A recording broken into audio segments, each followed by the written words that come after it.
Hello, this is Congresswoman Maxine Waters, and I'm here with a very important message about the importance of media diversity. Did you know that in 1979, Max Robinson became the first African-American broadcast network news anchor in the United States? And do you recall such hit shows like The Jeffersons, The Cosby Show, and The Fresh Prince of Bel-Air as trailblazing programs to feature positive depictions of African-American life?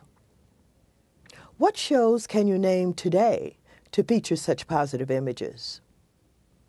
Unfortunately, today, our nation's media landscape does not truly reflect the diversity of the country. And this lack of minority representation is the direct result of media consolidations that have eroded ownership opportunities for women and minorities. Today, only 5 companies own the major broadcast networks, and 90% of the top 50 cable networks produce 3/4 of all primetime programming. Since 1999, minority television ownership has decreased by 50%. Minority radio ownership has declined by 9% over the last 3 years. Minority wireless and cable system ownership levels are near zero.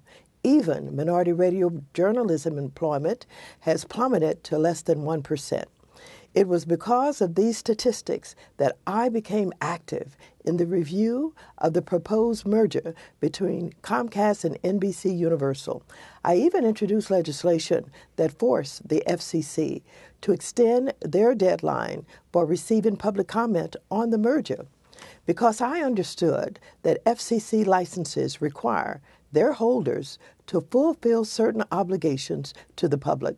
I led Congress in challenging both companies to present credible voluntary commitments and proposals that would expand media diversity and extend ownership opportunities to minority and women-owned enterprises.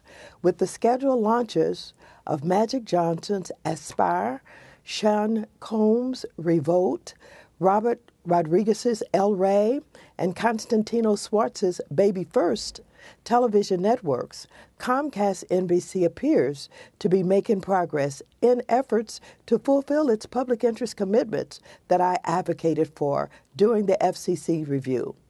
But the work to promote greater diversity of broadcast viewpoints from competing sources throughout nation's media landscape must continue and occur throughout all levels of media programming, ownership, and among senior-level executives with decision-making power.